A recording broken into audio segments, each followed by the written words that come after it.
کراسە پەمەیەکە چیرۆکێکی تر لە تراژیدیای ئەنفال، چیرۆکی کراسی بووکێنی کیژۆڵەیەکی ئەنفالکراوی گرمیانە کە تا ئێستاش بۆنی شادیەکانی پێش ئەنفال لە فەقیانەکانی کراسەکەدا پێچ دراوە.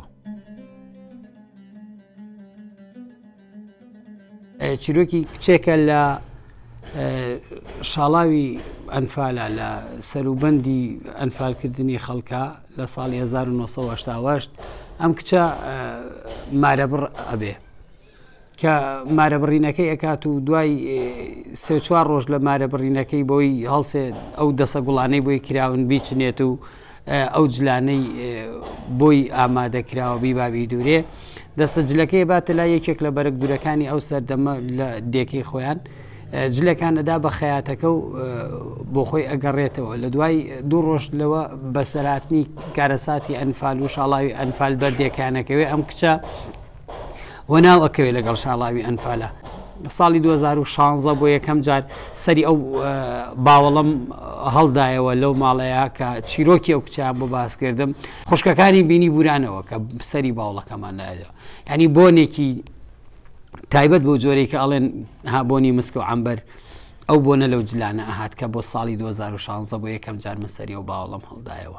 ئەو بڕە پارەی کە بە باقی ماوەتوی سەردەمی دینار و فلسۆانەیە ئەو پارەی لە فەقیانەی کراسەکەیە بۆ هیندا گرێداوە بۆی هەڵگرتوێتەوە سەیری نەجیب زادە و هینی ئەم خەیاتەشکە کە چەند بە جوانی احتیفازی بۆ باقی پارەشەو کردو تەستیمی خاوەنەکەی کردووە. کراسە پەمەیەکە ئێستا لە مۆزەخانەی کللتوری شار لە کفری وەک هێمای تاوانێک پارێزراوە. ئەم چیرۆکانە لە هەموو لاپەڕەیەکی مێژووی ئەم تاوانەدا بوونیان هەیە. لێرانە هەستەکەی بۆ شایەک هەیە ئەوش چییە؟ ناوەندێکی ئەکادیمی زانستی کە خۆی بە مکەلەف بزانێ، خۆی بە مەسوول بزانێ بۆ کۆکردنەوەی و نووسینەوەی چیرۆکەکان کەلوپەلەکان.